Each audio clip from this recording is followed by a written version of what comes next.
Example number 4. Beam subjected to a partial uniformly distributed load. Okay, dalawang solutions dito na. So, first solution is the area moment. Ang problema lang natin sa area moment kapag yung load ay medyo complicated, katulad nito, partial load, no? Then, ang moment by parts diagram ay magiging komplikado rin. So, medyo magkakaproblema tayo sa geometry, no? So, much better kung ang gamitin na lang natin is integration. So, sa integration, so kuha tayo ng strip. So, the differential load, dP, is the uniform load 36 times dx. Then, reference, pwede tayong pumili ng kahit anong reference, no? So, if we choose point A as our reference, then the distance of the strip from our reference A is x. So, that yung distance from right, so distance of the strip from right is, since the length of the beam is 9, so the distance of the strip from right is 9 minus x. So, ang nangyari, so meron na tayong concentrated load with a magnitude of 36 dx. Its distance from left is x. Its distance from right is 9 minus x. Okay, ang reference natin ay point A, ano? So, galing sa point A, so nagsukat tayo ng distance hanggang dun sa strip. So, the distance is x, ano? So, yung kanan naman, the distance of the strip from right is 9 minus x. Okay. Then, since ang loading natin ay naging concentrated load, then applicable na yung formula na 6AA over L equal to PA over L, L square minus A square. So, yung ating load P is 36 dx. The distance A is x. Then, over L is 9. Then, L square minus A square. Then, integrate. So, ang extremities ng ating distributed load ay from this section up to this section. So, para sa lower limit, the distance of this extremity from our reference A is 2. So, yun yung ating lower limit. And then, sa kabilang extremity naman, the distance from our reference A is 5. So, yun naman yung ating upper limit. Actually, hindi na natin kailangan pang i-manual integrate ito, no? So, pipress na lang natin ito sa calculator. Sa sagot ay 2,793. Then, for 6AB over L, formula, concentrated load, is PB over L, L square minus B square. So, the load P is 36 dx. The distance B is 9 minus x. Then, over L is 9. Then, L square minus B square. Limits, since ang reference is A, so limits from 2 to 5. Then, press sa calcu. So, ang sagot, 3,201.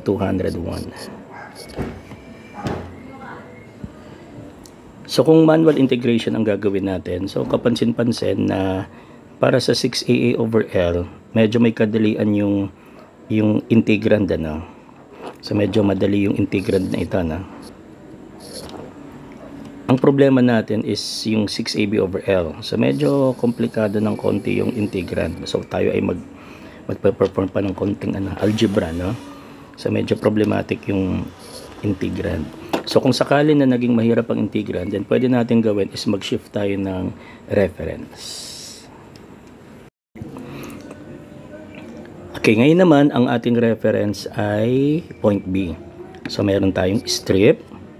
So, kung point B ang ating reference, so, the distance of the strip from our reference B is x. So, ito na siya.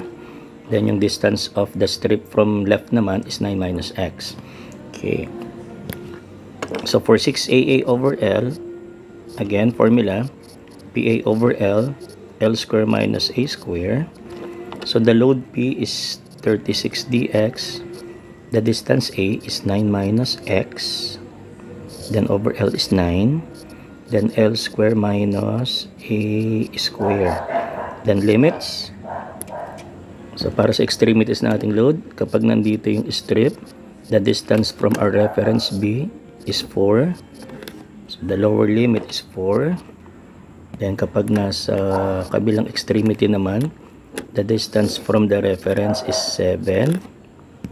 So our upper limit is 7.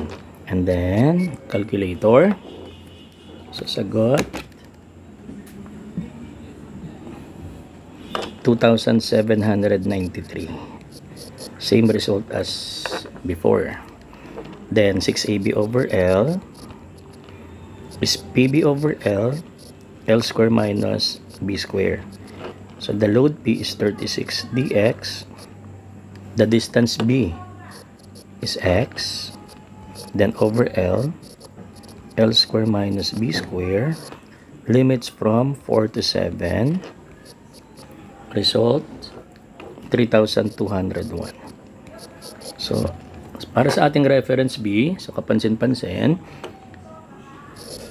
yung integrand naman ni 6AA over L ang naging medyo komplikado.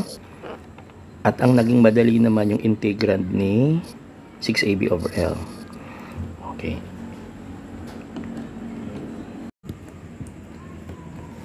Try naman natin gamitin as reference yung say tawagin nating point C. So meron tayong strip. So the distance of the strip from our reference C is x. So that the distance of the strip from left is 2 plus x. Okay. Then the distance of the strip from right naman, so this is 7.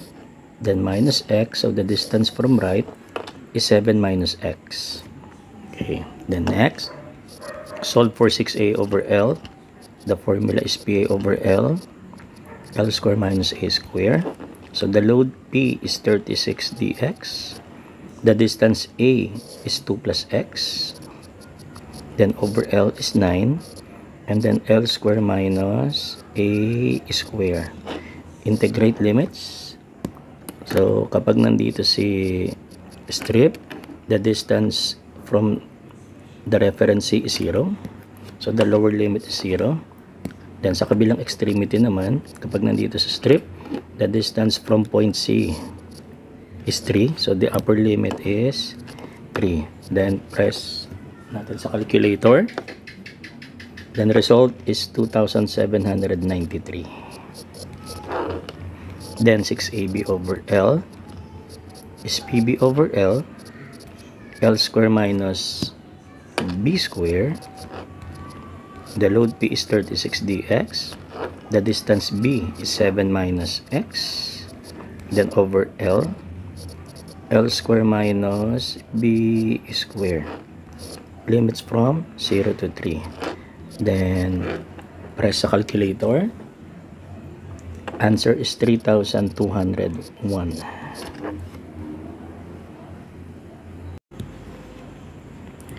Okay, palalimin natin ang solution para naman mas malalim ang ating kaalaman.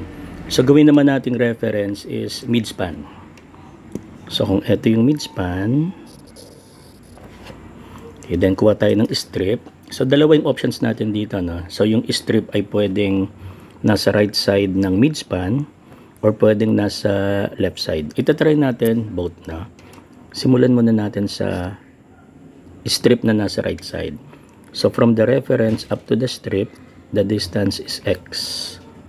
So that the distance of the strip from left is 4.5 plus x. Then the distance of the strip from right is 4.5 minus x. Then applying the formula,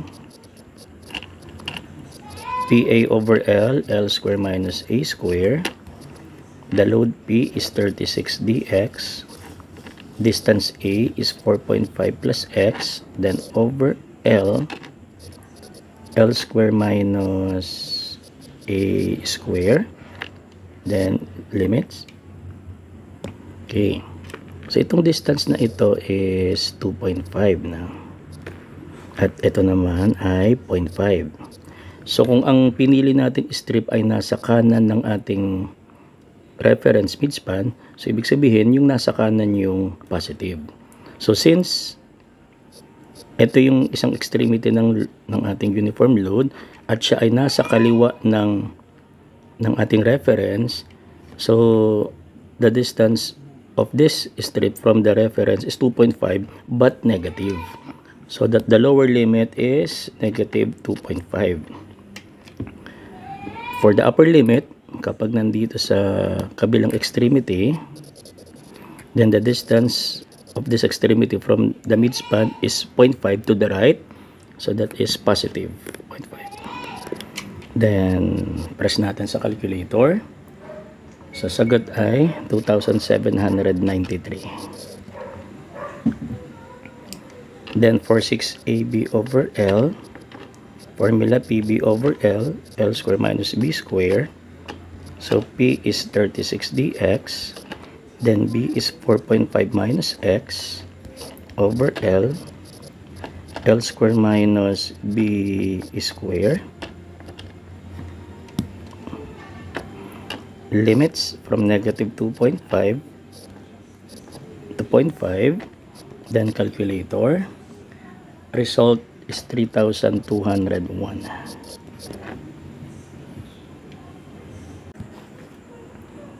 Okay, again, our reference is at midspan. Then this time, yung ating strip naman ay nasa left side ng reference midspan. So from the reference up to the strip, the distance is x. So kung pakaliwa yung direction ng x, then pakaliwa yung ating positive direction.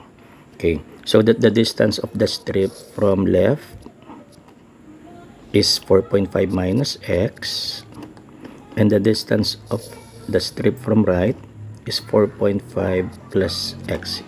Ingat lang sa distances.